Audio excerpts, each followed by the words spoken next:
All right, so I think we'll start our next session. We have a collection of case studies, which I think will be very interesting. A few different sectors in a way. One multifamily, one more low income, and then some that are more focused on retrofits. So, this session is like about an hour, and then we have a short wrap up before lunch. So if you're getting anxious about food, grab another bagel. We'll have lunch at about 12:15. Okay, so let me introduce the next speaker. We have Doug Jones, who is the Energy Program Director for the Northwest Colorado Council of Governments, and he has served in several roles there over the last 20 years. Doug has shaped the Energy Department into an innovative mission-based program. He grew up in Pennsylvania, received an associate degree in architectural technology, and then he worked for 5 years with a master home builder. If you want to say anything more, you're welcome. And fun fact for Doug is that he is a teleskier, hiker, and his first concert, is probably before a few of you were born, was the Grateful Dead concert in 1985 at Hershey Park Stadium. Where's Hershey Park Stadium? Right in the middle of Pennsylvania. Okay, all right. Thank you. Here you go.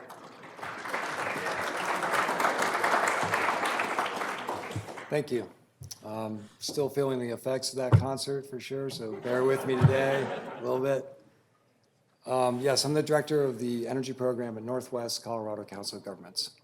We have a program there where we're basically a weatherization assistance program provider, right? So we go out to families' homes, we get them qualified, we do great things like a really in-depth energy audit. We go out and do the work with our in-house crews. And we do a lot of really good work. We cover 13 counties in Northwest Colorado. So a size of territory larger than West Virginia. So it's really pretty impressive. And the reason for all the gray as well. So we have a great program.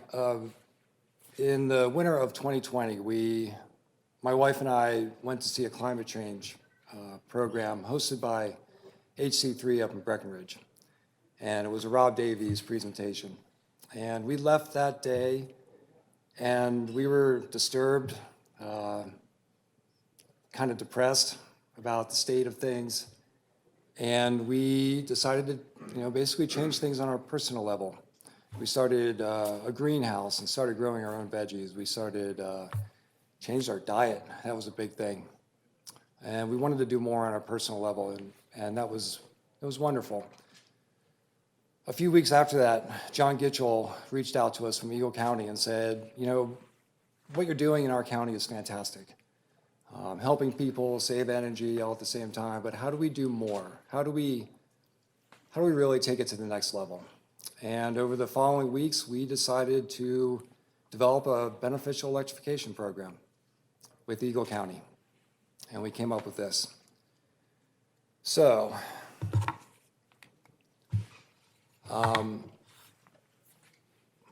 we started to identify partners.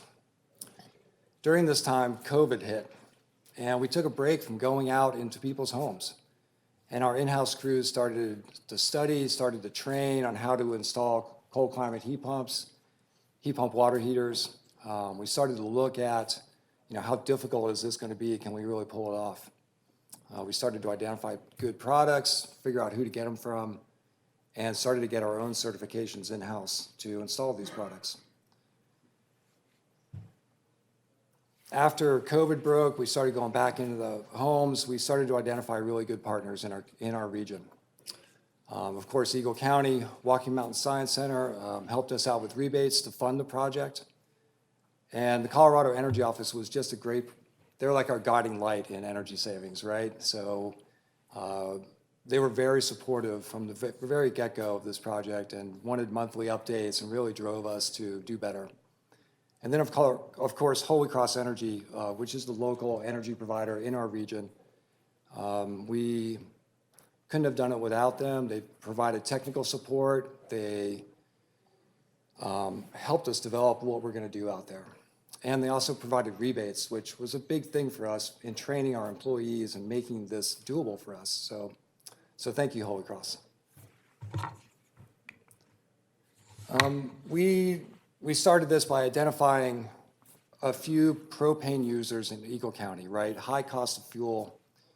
They all turned out to be in this one mobile home park. And I think it was just fitting that, okay, boy, we identified this one area in Dotsero that we could really do a lot of good at. So it all started with outreach. This is the Mira bus. It's an Eagle County bus, Mobile Intercultural Resource Alliance. So they deliver, basically benefits to people in Eagle County. It's a wonderful, wonderful thing. We got a seat on the bus, and we got people to start applying for our program. Develop interest, right? That's where it all started. So, typical mobile home, about 1,000 square feet. Most of them, this whole park is on propane, so all the infrastructure for propane. And a lot of the families were in bad shape. Heater's not working. The heater on your left right there is when it was at its best, a 65% efficient mobile home forced air furnace. Right, 65% efficient. So put a buck into your propane tank and you get 65 cents worth of heat. And the rest goes out the flue. These weren't in working, 2 out of the 3 first case studies, these furnaces weren't even working. They were going room to room with electric space heaters, which really inefficient and a huge safety problem, right? So our workflow, we hit it with the weatherization program first with an energy audit, and then our in-house crews went out and did air sealing and insulation, the basics of saving energy, right? Very important. And then our in-house staff went out and installed BE, air source heat pump water heater, and induction range with cookware. Our goal was to cap that propane line and turn it all into efficient electric mobile home. We were very fortunate. We had 2 wonderful contractors. This is DJ Electric. They're based out of Eagle. And DJ built this park with his dad. So they knew all the infrastructure. It was a huge benefit to have him on board. He was sympathetic to our cause, helping people, saving energy, and going electric. You can see some of the panels. They were 100 amp panels, 100 amp service coming in, so we had some panel upgrades. Had to run some new wire and dig some trenches, and it was quite a project. We also had Sam from Diamond H come out, and they're a local leader in heat pump technology and installing them in Garfield County and in Eagle County. So not only did he come out and install the first 3 for us, but he trained our crews. So all the research that we did during COVID and our shutdown, it really came into focus when Sam was out there. He trained us how to put these in. And after a week or so, our in-house staff was then installing these. So on your left there, that's a cold climate. That's an outdoor coil right there. And then on your right is a air handler that hooks into the mobile home ductwork or any ductwork. And it has an electric backup strip in it, right? So if the heat pump can't keep up on those really cold days, that electric backup will kick in, heat the home. That's a heat pump water heater in a really tight spot. And those were very challenging, but we got it done. They're working great, and our clients love them. One of the things I hate to see is a propane oven in a small mobile home, just venting the byproducts of combustion into that small little space, right? Lots of moisture, carbon monoxide. So we yanked those out. We put an ASHRAE fan in, an exhaust hood, and an induction range. And then we gave them new compatible cookware for induction stovetops. They, for the most part, loved them. And it was a great upgrade for them. Indoor air quality. Talked about the range hoods. We upgraded their bath fans or put some in when they weren't working at all. And this eliminated CO from this small little living area. In the front of this park, they have two, I believe these are 10,000-gallon tanks of propane. And then they run the infrastructure out to each mobile home in here. So it's our goal to eventually get this park entirely off of propane and have it be all electric, efficient electric. In the weatherization assistance program, we see safety problems all over the place with combustion fuels. And this is one mobile home with a propane line running it underground to it. It was spewing out propane underneath this mobile, just pooling underneath the mobile home. And we caught it, we found it, and that's the old park owner digging a trench and capping it off. So he was one of the partners in this as well, and he was very enthusiastic about what we were trying to do, and you don't see that very often. So it was it was wonderful to see. Okay, so now we're all electric. We've capped off the propane line.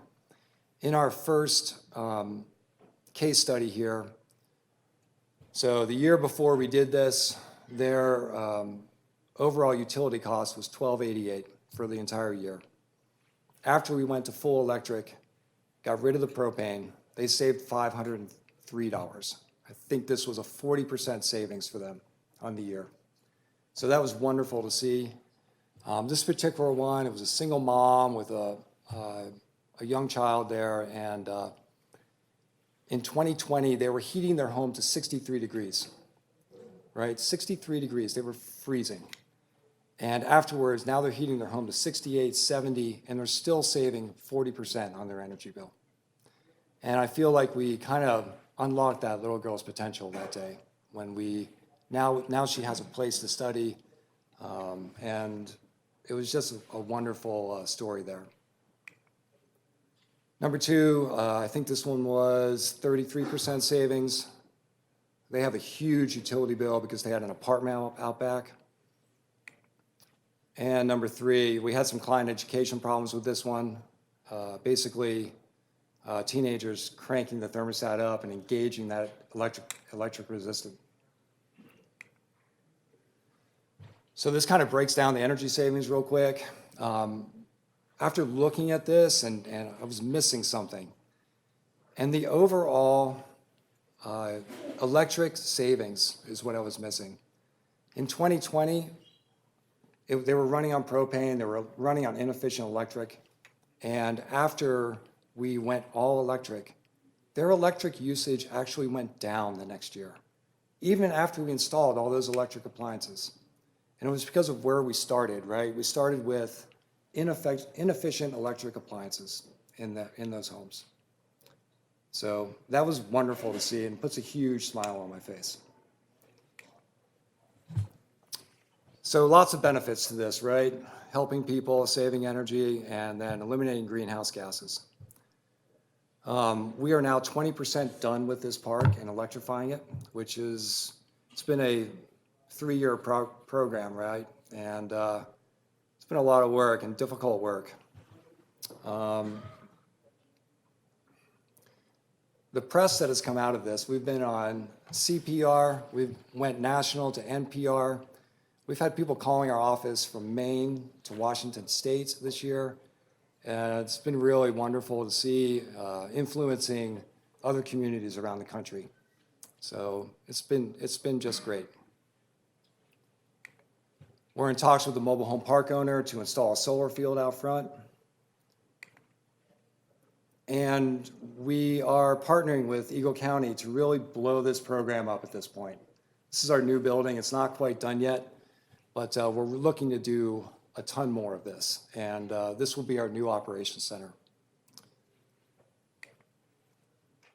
We'd like to recognize Seth's contribution. He was instrumental in developing this program. Seth unfortunately died in an avalanche in 2021, and I'd just like to say thanks, Seth. I really appreciate your work.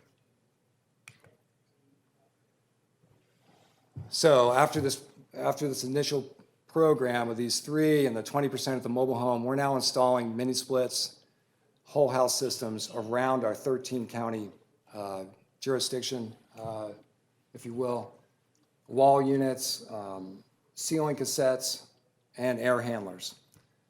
And it's all with our in-house staff. Now, with all this being said, I haven't installed one of these.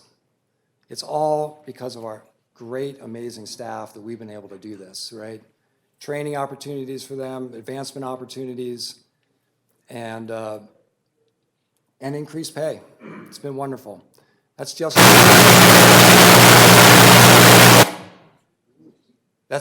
Wiseman, our BE program manager, and he's been just great, being able to research and develop this program. You can see on the smile on his face that he loves doing this. And it's really helped us, beef up our staffing, really. It's inspiring. I'd like to thank John Gitchell from Eagle County for inspiring us as a program to do more, to take that extra step, to put a BE program in place, and to really start ramping up for this. I really appreciate it. So in summary, at Northwest Colorado Council of Governments Energy Program, we have a great program, wonderful employees, and great support around our region.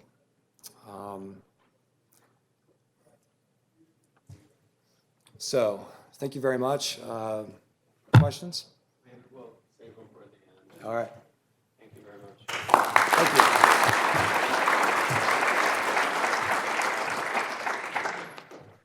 you. We'll have a few questions for all the case study speakers at the end, hopefully. Let me introduce our next speaker. Blake Ottersberg is the managing director of I hope I said your name okay. Morgan Creek Ventures, a real estate development and consulting group based in Boulder. The firm specializes in urban infill projects with a focus on design and sustainability. Morgan Creek Ventures is currently managing a $235 million urban infill project at the heart of Boulder's tech employment hub that consists of a dozen all-electric buildings, including multifamily, office, and retail uses. Blake is a Colorado native, lives in Boulder with his wife and 2 daughters. And contrary to all the discussions today about decarbonization, Blake will be flying to Northern California for a dirt track motorcycle skills camp after this presentation. Hopefully they're all electric motorcycles. No, they're not quite yet. Anyway, go ahead, Blake. Thanks so much, Neil. Thank you. Well, thank you everybody for having me this morning. Appreciate it. And Neil, I might have to have you give me some flashes of time because I get excited about talking through some of this. Yeah. So to advance, you just hit this one. If you Perfect. need to go back, you hit that one. Perfect. I love it. all you need. Okay. Again, Blake Ottersberg from Morgan Creek Ventures. I will. What I wanted to do today was share with you all the our portfolio in Boulder that Neil mentioned. It is. There we go. Okay, perfect. What we've tried to do is develop this high-performance office and multifamily portfolio.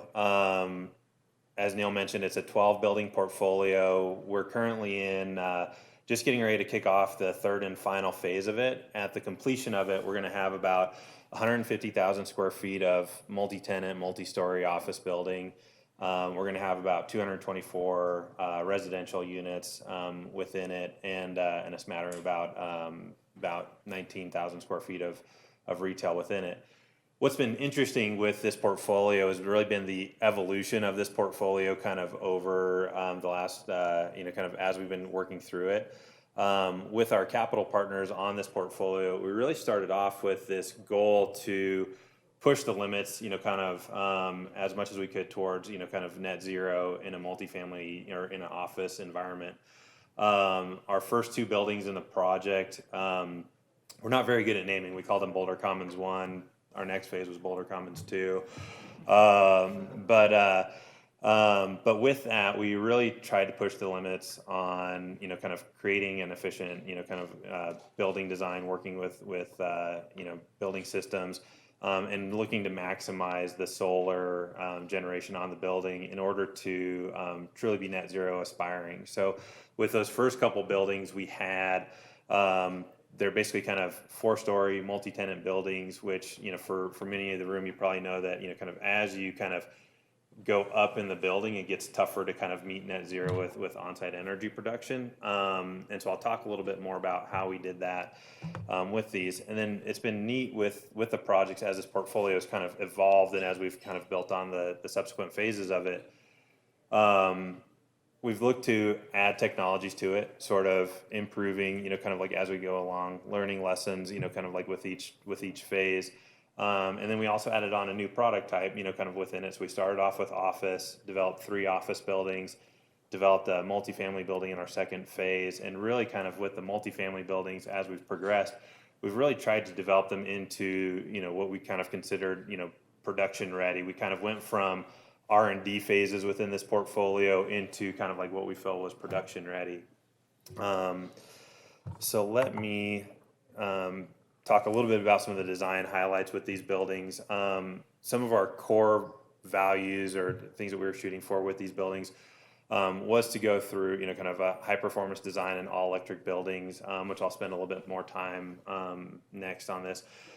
But we also, really kind of one of the things that, kind of initially drew me to Morgan Creek Ventures and, kind of like 2 thoughts around how we're integrating sustainability within a commercial real estate portfolio is that there is, there's this energy side of it and this decarbonization side of it, which is a fantastic story. But there's also a lot of this that really just kind of appeals to, kind of like our customers, kind of like with this. So as we look at the building systems that are going in, they make the spaces much more comfortable. They make them, just the scale of our footprints, the natural lighting that's coming in. They feel like more productive spaces. They feel, you're just more comfortable with our higher, kind of window packages. You feel comfortable sitting next to, kind of like the window when you're working. You're not having to, kind of freeze in the wintertime or be too hot in the summertime next to them. And it's been really fun too, because with our commercial, with the office portfolio, we've really tried to align, kind of our leasing with our goals. So we worked with Rocky Mountain Institute to develop our spin on a green lease that aligned it with, just kind of goals of monitoring and checking in, with our tenants along the way. But also looking to do things, kind of like, building in rec purchases, if we're not meeting, we have plug load monitoring. Where we actually assign, kind of like an energy budget for folks. They don't have to pay for their electric energy or for their, energy use in the building unless they go beyond the budget. So we have reporting that keeps them, kind of in tune with what their energy use is. And then there's other systems where just, as we're looking at LED lighting, and all that, I think that some of that's pretty commonplace now. What we've tried to do is take it a step further to say, like, okay, let's look at the lighting controls in the building. How does, lighting affect mood? How do we, kind of look at that, kind of throughout the day? And then, just really working with these great indoor and outdoor spaces in these buildings. So let's talk a little bit more about what a high performance building is in our mind. So first and foremost, that starts off with an all-electric building. That's sort of, kind of like goal number 1 for us is to create an all-electric building. With the first 2 buildings in these, and maybe this was just a little bit of, kind of fear of cutting off the umbilical cord right away. We actually had stubbed in gas lines into these buildings, but we didn't access them. We kind of had them sort of stubbed in just in case we needed to do, kind of a retrofit down the road. But what we quickly found was working through these buildings and with the systems is we're pretty convinced there's no reason that you need to, kind of use natural gas in a building anymore. You can go all electric. The systems are there. It's funny when I get up and talk to different groups, one of the first questions is like, oh, well, what if, kind of, if you have, a blackout, how are you getting energy? Like, how are you keeping the heat on? And it's like, well, folks, I have to tell you, if we have a blackout, even with a natural gas system, you're not getting heat, come to the building. So people kind of, I think that there's a little bit of fear of the unknown. I think a little bit, kind of with people when you start talking about all electric buildings, but it really is resonating. I think that we see it a lot on our, kind of multifamily projects where people are really kind of keyed into, some of the sustainability aspects. Granted, Boulder's a little unique, kind of like in that way, but I do think that that's becoming, kind of like more and more important to the renting population, kind of out in the world these days. The next thing that we focus on is building envelope. So what we don't want to do is we don't want to create, an all-electric building that's just, just an energy hog. That's not really kind of helping our, kind of decarbonization goals.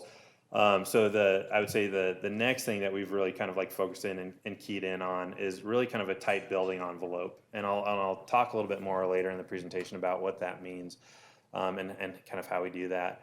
The next one is using state-of-the-art low consumption technologies. So looking at VRF systems, looking at, different things that we can do to, kind of help lower just like that energy use and help with that equation. And then the last piece is really looking at the architectural and vertical solar that we're doing on the buildings. It's interesting with the evolution of our buildings and evolution of our thinking over time. I have to admit, we kind of my principal and I, we like to joke that we're a little bit of what's the word I want to say?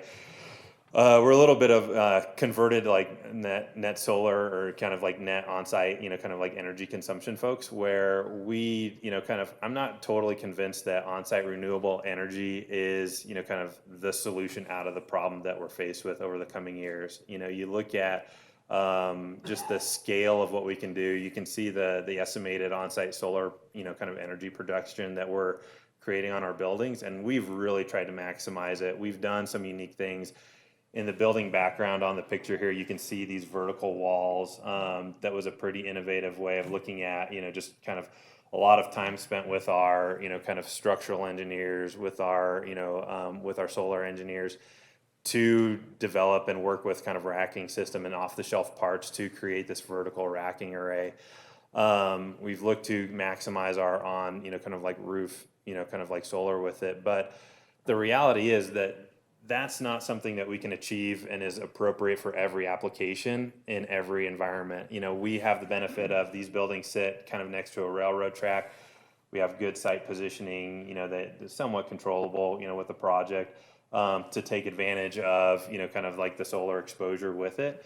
But I think that, kind of the path forward, kind of for us as we've been thinking about it is to really focus on, the building envelopes and energy consumption within the building, and then use solar where it's appropriate, and really kind of start opening up conversations about what is the grid interactivity, the interaction with these buildings. How do we look to, sort of support that? And, maybe, depending on the region, maybe solar farms are, kind of like on the edge of town are, kind of the better way to produce energy for the grid. Looking at, wind farms, or maybe those aren't the best. 2 minutes is all I got? Okay, sounds good. I'm gonna really zip through here. One of the questions that comes up for me, and I'll try to zip through this a lot quicker. Sorry, folks. I told you I'm a talker.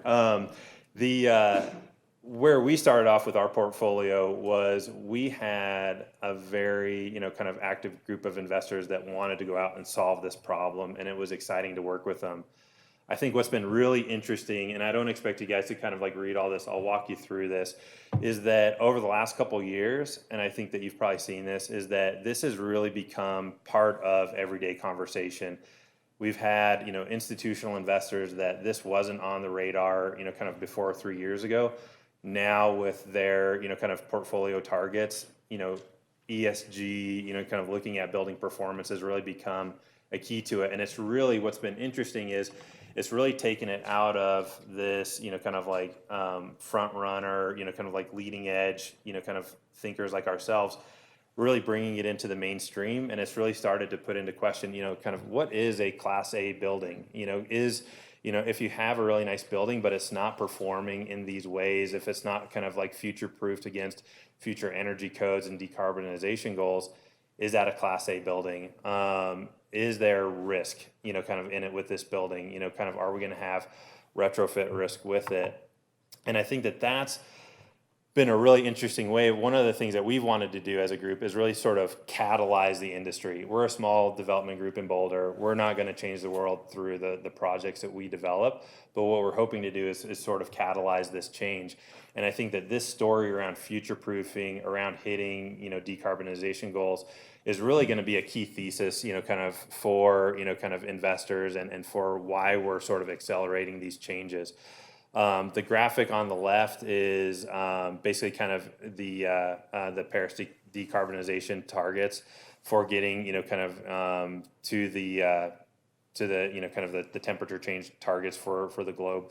But what I think is interesting about this is really kind of painting a path for energy codes, as we look at local municipalities. As we look at the graph on the right, this is kind of hinting towards the carbon tax that New York is doing and how our portfolio kind of stacks up against that. But what we're going to be seeing in a nutshell is basically that, we're having increased, kind of rigor around energy codes. We're having increased appetite for investors to be meeting, these energy targets. We have this really interesting push-pull from an investment perspective. And really kind of to distill this down is there's this interesting opportunity now you can either look at a premium up front to do all these things that we're looking at, so we're looking at a 10 to 20% premium to build the buildings the way that we build them in this high performance way, or you run the risk of having downstream retrofit risk to, add these systems back or to have to invest in ways to kind of meet whether it's net zero goals or decarbonization goals down the road. Again, these are going to come through, just kind of like, so as investors are looking at this, it's going to be, like they're going to be looking at decreased capital costs, kind of through lower retrofit exposure, lower operating expenses, and increased liquidity. So basically, there's more demand for this type of product. We're actually even seeing it, kind of like more, kind of conversations with lenders who are typically kind of like the last to, kind of like respond to these things. Where we're seeing it, kind of in rate reductions. We're seeing it in competition for projects that have these characteristics with it. I'm going to skip over these two slides. I'd be happy to kind of talk through a little bit more, but for the sake of time, I wanted to share a little bit of how we're doing this. And Neil, do I have 2 more minutes I can zip through? 1 more minute. Okay, perfect. So with this, in terms of interesting things we're doing with building envelope, we're actually using a lot of off-the-shelf stuff, which is the great, kind of aspect of this. High performance windows, looking at insulation packages, but also trying to do some unique things. So has anybody here heard of aero barrier? Yep. So this is typically, what do you when you think of aero barrier, you think of like air ducts and sealing off air ducts. What we've actually done is we actually blow this into our spaces to seal up holes and cracks within the actual spaces. So within residential units, within, kind of core shell office spaces, to get that last bit of air infiltration down within it. On the building system standpoint, we're using VRF systems, energy recovery ventilators, so the ERV systems, LED lighting. I would say one of the things that's sort of been like that, again, kind of like that push, that tweak has been on our residential systems, looking at our domestic hot water and how we lower the energy it takes to kind of get to that, to heat up the hot water. We've used the wastewater recovery systems like the Piranha, and that's become, part of our standard, kind of systems for our buildings. And then finally, we've really looked to, not only look at building systems, but align interest with, kind of with our tenants through these green leases, through plug load reporting. So really bringing people into the conversation with how their actions sort of are impacting this. and really kind of having conversations around the wellness and productivity that goes along with these. So, sorry, I know I'm out of time. It's a quick one, but thank you all. I'm happy to discuss any questions after this.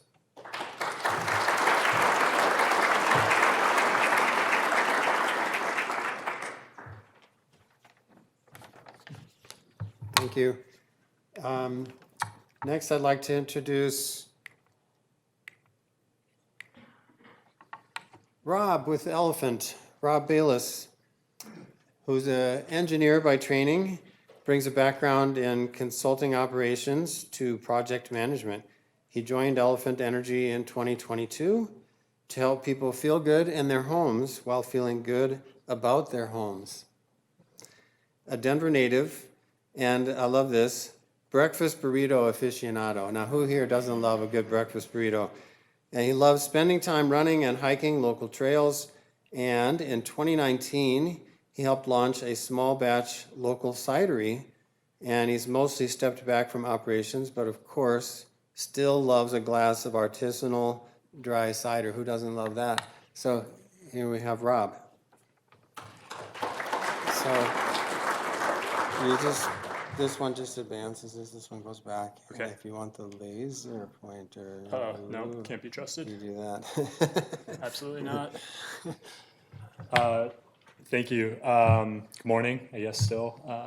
I'm Rob Bayless with Elephant Energy. Thank you for the introduction, Neil. A little bit about Elephant Energy. We're a relatively new company. We act as a GC and work with local contractors to help people electrify their homes. Our goals are to make homes more comfortable, to improve the health in the homes, and through electrification, make them cleaner for the planet. And some elephant yoga too. So the last presentation was about really, really big projects. This is about a really small project, a single house. So the homeowner was Scott. He lives in North Denver. Was looking to have a full home electrification product. So was looking to replace his gas furnace, his gas-fired heat pump water heater, replace his gas range, and do some company energy efficiency work around insulation. So just going to walk you quickly through what we did and answer any questions that folks have. So getting to know Scott a little bit, he was a videographer by profession, and during the pandemic he actually started a YouTube channel with Rivian Dad. So he kind of chronicles how he became a Rivian truck owner. You should definitely check it out. There's some great footage. We carried an air handler in the back of his truck, which was fun. But his big goal was to electrify his entire house. He wanted to get all the way off natural gas while maintaining the level of comfort in his house, improving it, and was going to eventually switch over to solar, so wanted to lower his utility bills. So already talked about the scope of work a little bit, but kind of several distinct projects. How we were looking at success, kind of first and foremost that we heard, Scott wanted to have a fully electric home, and so we wanted to make that happen. Better year-round comfort opposed to kind of the highs and the lows of AC or furnace systems, just kind of more steady heating and cooling. Better indoor air quality that everybody here experienced kind of fires in the last couple of years, kind of with the smoke. Air quality is kind of front of mind for people. Reduce the heating and cooling bills, very important with kind of more efficient technology. And he also wanted to make his home more livable. Historically, they'd had utility rooms in the basement, and all of a sudden, that could be usable, livable space for his family. So that was another goal that we had. So I'm just going to step through with some pictures really quickly, kind of had before and after for each of these, but starting with the heat pump water heater. Not sure everybody's seen these in action, so here's some action shots, but on the left side you see what was there initially.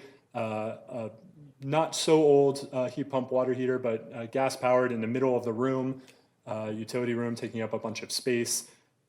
And then he had a laundry room that wasn't configured very well. Over on the right side, you can see we added a sub panel that provided power for the various new appliances throughout the house, and plugged in a new 50-gallon heat pump water heater, and also opened up some storage that he couldn't access before. So again, don't need to go into huge depth with the technical details, but the heat pump water heater, wildly efficient, moving heat from the surrounding area into the water heater, and water that can be used throughout the house. These are hybrid systems, so they can run either in heat pump mode or electric resistance, and you can kind of toggle in between. And then we also added a thermostatic mixing valve. It's kind of tough to see here, but it's kind of midway through the tank, and that allows the heat tank to be at a higher temperature and then mix in some of the cooler water, effectively making the tank a little bit bigger, and it helps you out with some of the recovery rate for the unit. The next project we bit off was the wiring for the induction cooktop.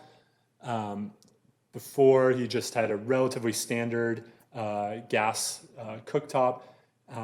This picture on the after side, one of the problems with retrofitting old houses is things are very clean in plan, and then we start cutting into walls, all sorts of fun things can happen. So, this just is a little bit of a reminder. It can be a little more complicated than you think to retrofit. But luckily, that hole we put some drywall over and was covered by this beautiful new induction stove. Again, the big selling points for the induction for Scott, it sounds like we're going to learn more about induction this afternoon, but the plate, the kind of heating surface doesn't actually get hot. All the heat is driven into the pans. So twofold benefits from our client's perspective. Is kid safe? He has 2 younger kids, so they could touch things, not going to burn. And it's also much easier to clean, he shared. So those are really great features. Talking a little bit more about the cornerstone project was putting in the heat pump, switching from a furnace and AC. You can see the furnace there on the left side. Again, not terribly old, but a big centrally ducted system, sitting in the middle of the utility room, feeding ducts that fed into supply registers at the floor level throughout the first floor of this house. The big ducts you can kind of see in the middle picture, and then the AC unit outside. This is obviously in the winter, not using the AC, but his office was right above the air conditioner. Again, these are things we don't necessarily consider until we try to live in them. And he said all summer, he was just hearing whooshing. And again, as a videographer and doing a lot of editing and voiceovers, that was very impactful for him. So wanted to move that out of the way. So this is some after pictures. The far left is a little tough to see, but that line coming down was where the furnace was. So we got rid of the furnace, got rid of the water heater, and opened up that whole room. It's going to become a new kids' play area, which is really exciting. The area that he was not using was up in his attic, so that's where we moved the air handler unit. So this is partially installed. It's suspended from the ceiling and then feeding several supply registers in his home, and kind of had a more balanced airflow throughout his home. All powered by a single condenser that is right here. It was a Mitsubishi Hyperheat cold climate system, so it could be used during the winter, it could be used during the summer, and provided 100% of his heating and cooling needs. One of the nice things about the Mitsubishi City multi-line model that we found and we installed is that you could have an air handler as well as mini split heads connected to it. So we installed the air handler up above, and will eventually come back and install several mini split heads to heat and cool, mostly heat his basement when that's all built, and one of his kids kind of has a bedroom down there. Much quieter than a typical AC and furnace. Noise concern was front of mind for him, and makes the home much more comfortable because it's constantly circulating air, opposed to just blasting kind of ultra hot or ultra cold air. So where we are today with Scott, he recently cut off had his gas line shut down by the local utility, but he's fully electric, which is really exciting for him. And we have a few more things to finish off on the project, but we're really happy that we helped Scott kind of fully electrify his home. Like I said, we work as kind of in a general contractor model, and so we're really appreciative to kind of our great partners. Coyote HVAC did the whole heat pump, CEM installed the water heater, Griner did all of our electric, and About Savings Heat did the insulation and doing all the air sealing. Perfect, so hopefully I've mostly met Neil's time, but thank you guys very, very much. And please reach out if you have any questions. So, good. Thank you. All right, our last speaker of this session, and unfortunately, it looks like we're probably not going to have, maybe we'll have time for one question at the end, and you can follow up with each of these people if you have more questions, or meet them in the burrito room. After this, we're going to have lunch, and after the brief discussion and another drawing. So, Eric Reinhart, co-founder and CEO of Helio Home. Eric has spent 10 plus years in the climate tech space, creating product experiences that help homeowners adopt clean energy. Eric grew up in Crested Butte and is an avid backcountry skier. So welcome, Eric. Thank you. It's pretty obvious, but this is the advance, and that's to go back, and this is the laser pointer if you want to try that. Great. Thank you. Thank you. Hi, everyone. Thank you for having me. I'm excited to talk to you about electrification. Helio Home makes it simple for homeowners to fully remove fossil fuels and fully electrify their home. The value we bring to homeowners is we're a one-stop shop. Instead of going to 5 contractors to try to electrify your home, you come to Helio. And the other problem we're solving for homeowners is that we holistically design a net zero solution for your home. So we are taking into account your electrical loads, your gas loads, the potential of your roof for solar, your interest in an EV, and we're combining all of those together to provide a net zero roadmap that makes sense for your unique home.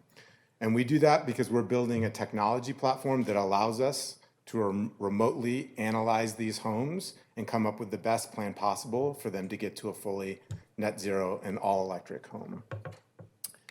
So first case study here is a suburban house, typical house around the Denver and Boulder suburbs.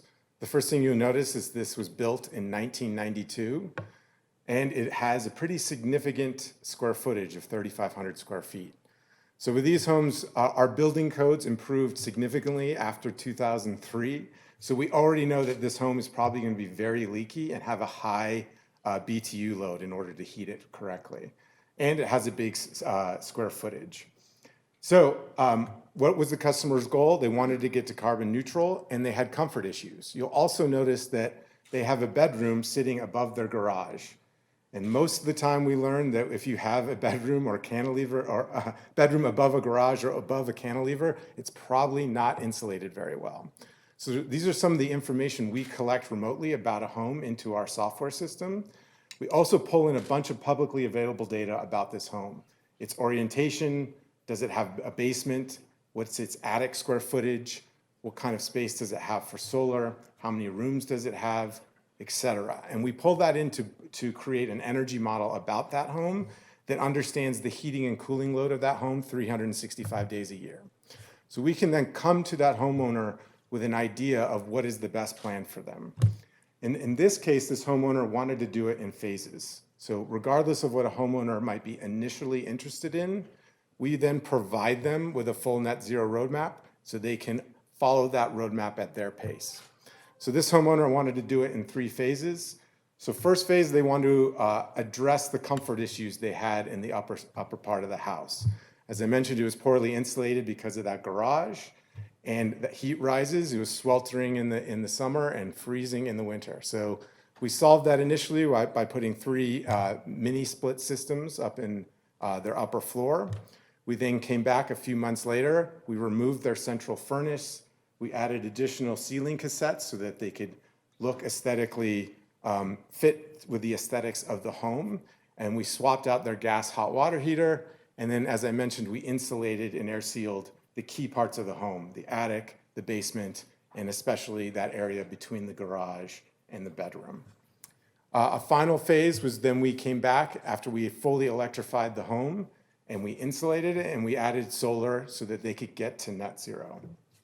So the impact of that was they started out by the home that we initially encountered was producing over 10 tons of carbon a year. It was burning over 1,000 therms of natural gas. And if you added up their therms and their electric usage, they were using around 88 MMBTUs per year. We also like to normalize these houses through a metric called EUI. So we basically take their MMBTUs and divide it by square footage, and that number was about 30. So that's a way we can compare the energy efficiency of really any size of home. So it was okay to start with. After we fully electrified their home, we got them down to net zero. They no longer are producing any carbon. Their therms have gotten down to 0. They no longer are burning any natural gas. And the efficiency of their home dropped by 80%, right? Their home is much more efficient. The tools we're using to heat and cool their home are much more efficient. And as a result, we got down their EUI to a 6. So that was a huge success for that customer and made a huge impact on both the environment and the livability of their home and the comfort of their home. Next, here's a few pictures. There's the air handler in the mechanical room, the condensing unit outside, and then the heat pump hot water heater, which we also make sure we install one that is grid enabled so that in the future we can eventually manage and orchestrate that home with the utility to respond to any demand response events in the future. The next home is your typical brick 1920, 1930 house in Denver. This house, same goals. They wanted to get to carbon neutral. They had major comfort issues. This is very common with a 1930s brick home in Denver where insulation isn't so good. They tried to solve that issue by putting a window AC unit in the upstairs. So this is where you start to learn what it's like to live in these old homes where in the summer, they're only trying to live and stay and do the things around that AC unit and almost abandoning the rest of the house because it's so hot in the summer, right? So we removed that AC unit. We insulated and air sealed their attic. We put in the heat pump system, both the heat pump unit for heating and cooling and for their hot water. And the other thing we did is that they had, because of the humidity, the heat and the humidity in their home, when they took a shower, it was extremely humid and it remained so in their bathroom. So high potential of growing mold, it's uncomfortable, et cetera. So we put in a bath fan to help vent that. So again, we're always trying to think of how we can seal the home, but then also how we can properly vent it. This is such a small home with such an acute problem that we're able to meet their ventilation goals by just putting in the right type of bath fan. So where did they end up? They started out at 7 tons, over 600 therms and 85 MMBTUs. You can see this is a much smaller house, but also using a ton of energy because it's such an old brick house. You can see its EUI score was very high. We did not actually do their stove yet, so we got them down to 0.2 tons, got them down to 48 therms, which is really what's left of their gas usage, and then got them to cut their energy use by 50%. So big improvement for the home as well. Here's a couple pictures of the hot water heater, again, the air handler in the mechanical room, and then the condensing unit outside. The final one I wanted to talk to is actually a theoretical one, which is, as many of you know, we had this horrible tragedy last year with the Marshall Fire. And right now we're partnering with a couple builders in the area trying to help homeowners build back in the right way and build back all electric. And this is an example of a home that existed before the fire. We were able to take the data about that home in its original situation and pull that into our model and build out an energy model for this home. And then we're able to then model what it would be like to build this home back with all gas, and then model what it would be like to build this home back completely electric. So to show you that, that old house produced about 12 tons of carbon a year, over 1,200 therms, and is a huge energy hog of over 180 MMBTUs. If we build that house back with gas, it's going to be in the new building codes and therefore be much more energy efficient, have much better insulation. That's going to reduce its carbon intensity by 2 tons. It's going to take over 400 therms out, but it's still only dropping their MMBTUs by 75%. If we go all electric, we can get that home down to carbon neutral and cut their energy usage by 1/3. Now, is that more expensive? In our opinion, it isn't. Generally, all electric equipment is a little bit more expensive. Yes, there's a premium there currently. However, you don't need to purchase an ACU unit, so that drops the cost. You don't need to pipe gas throughout the home. That drops the cost of construction. So you could probably argue it's about the same cost to build back all electric versus gas. And then the operating costs are what are dramatically different. An all-electric home is going to save around $19,000 over 20 years compared to that gas home. And because your energy use is so much lower because of the improved building code standards, you can put a relatively modest solar system on that house, get a payback on that solar system in 9 years. After 9 years, you're going to be saving nearly $1,000 in energy bills every year for the rest of that home. So it's really a no-brainer to go all electric with solar on your roof when you're building back on a new home. That is it. Love to take questions if we have time. If not, you can find us at heliohome.io. And I'm not sure I mentioned this, but we've electrified over 100 homes in the Denver area and looking to continue that growth, and would love to get your feedback and love to evaluate your own home. So thank you.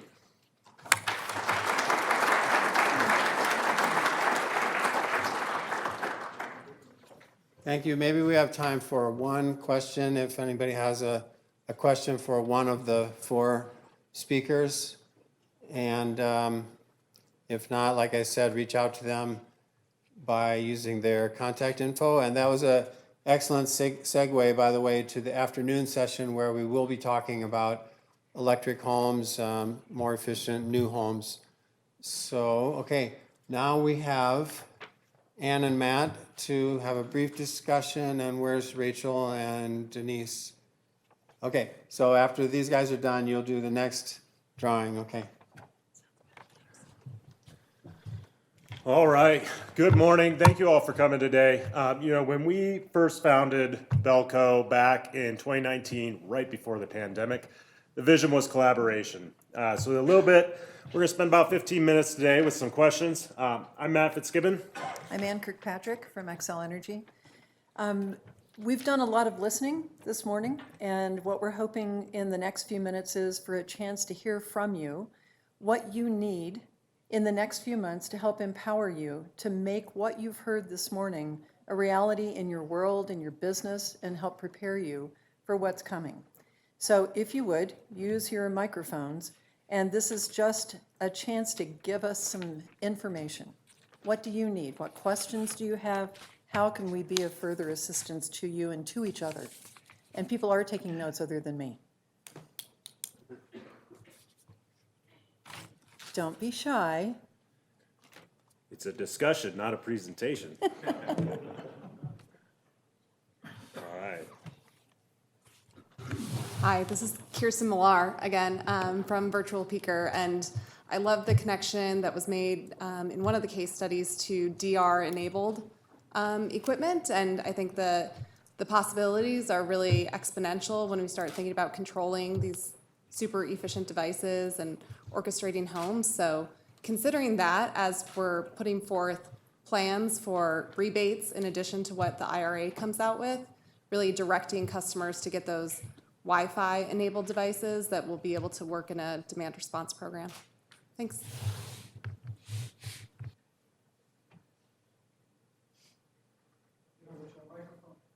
Things that an organization like yours, first in the nation, congratulations, statewide electrification, is aggregating both suppliers of knowledge and users of knowledge in a perhaps, let me suggest a monthly drumbeat, perhaps a 1 hour technology conversation, whether it's heat pump water heaters, in my case, geothermal heat pumps, VRF, any of these technologies, you have a huge body of people that want to know more, and you have a lot of folks in this room that could provide that information, perhaps in a brand neutral kind of setting, just a technology conversation. But that's where an organization like yours can really have a good impact. Thanks.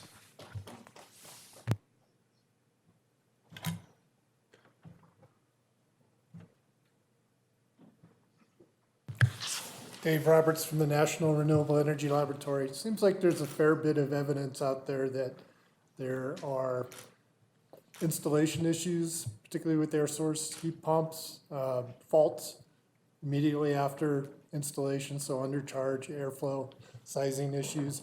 So any support for more field verification of that problem, and that would help lead to solutions to make sure we're not leaving 25%, installing 25% of these incorrectly.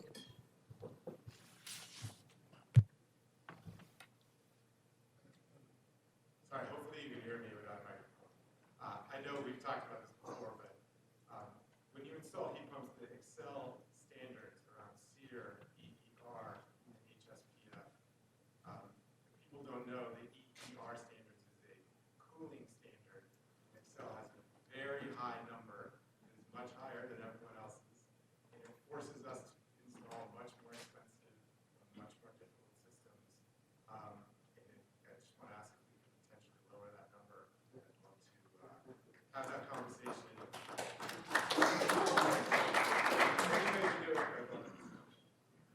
I know you do.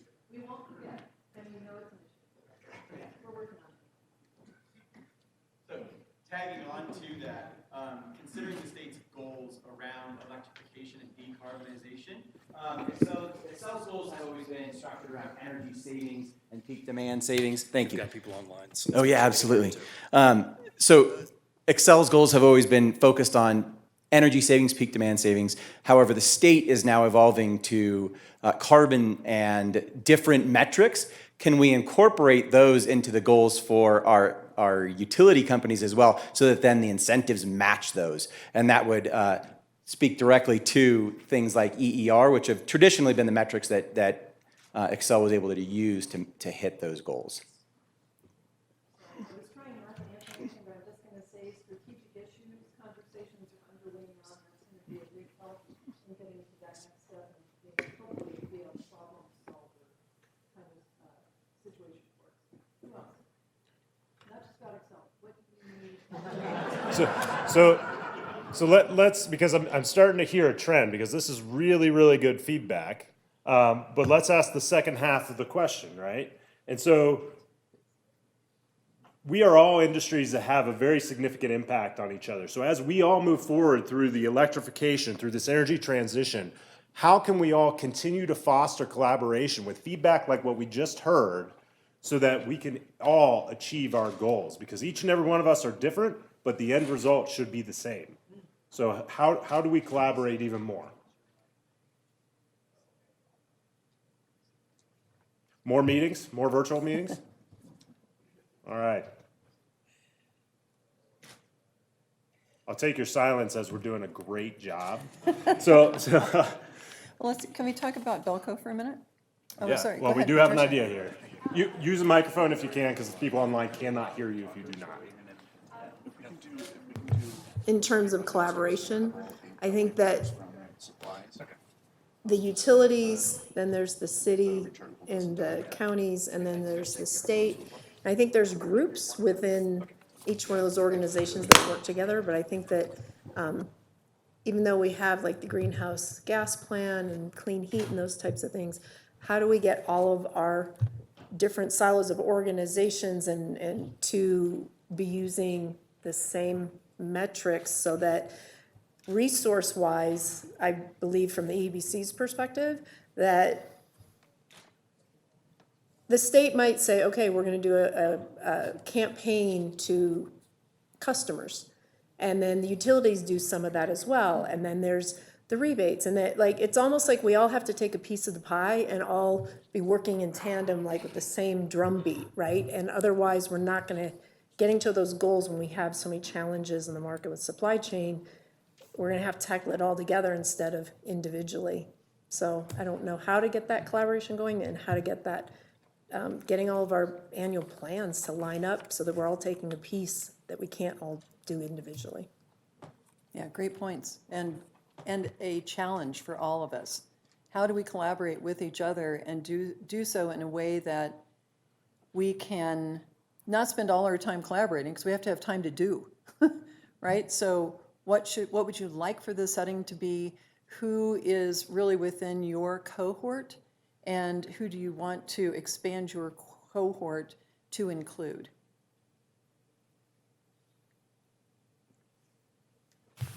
Yeah, well, picking up on that idea, we need a media campaign that educates the homeowners and the consumers about this new technology, especially heat pumps. I mean, the name itself is kind of a problem because it doesn't imply that it also does air conditioning.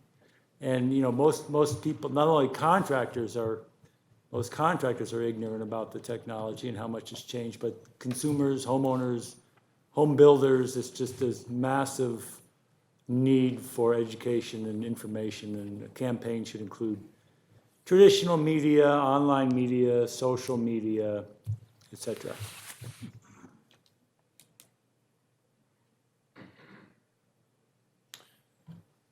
All right. We've talked a lot about full changeouts of heating systems this morning, which is great. We haven't talked about dual fuel at all, so I'm wondering, like, as a room, are we comfortable with that? Or, like, you know, Denver's at one climate, the mountains are another. Do we need to be spending more time talking about the implications there? Because that's going to be a complicated thing to do. I'm from Minnesota, so we're working on that part. Does anybody have any thoughts on dual fuel systems? Besides the utilities? Reliability and alternatives are going to be key to this transition, especially for consumers. So when we're doing all of this stuff, you know, you have to keep in mind that at the end of the day, the folks that we all are trying to encourage are the consumers at the end of the line or in their home or whatever it might be. And meeting them where they're at is going to be critical. So along that line, sometimes they need that little encouragement. And then to see that all-electric heat pump works 85 to 90% of the time and their gas is barely kicking on, right? Cost effectively, right. Well, we know we're standing between you guys and lunch, so I'm going to issue a little bit of a challenge, right? You don't get the day off. This isn't going to be easy, but I want you all to think about sitting with somebody that you don't know at lunch. So don't sit with your colleagues, don't sit with your friends that you know in the industry, sit with somebody else and talk to them and foster that relationship and see how you guys could collaborate further together. We're going to come back together right after lunch, have a quick 5-minute discussion, and then I believe we jump right into a wonderful induction cooking demo. And next, we have a drawing. All Okay, right. good. Thank you.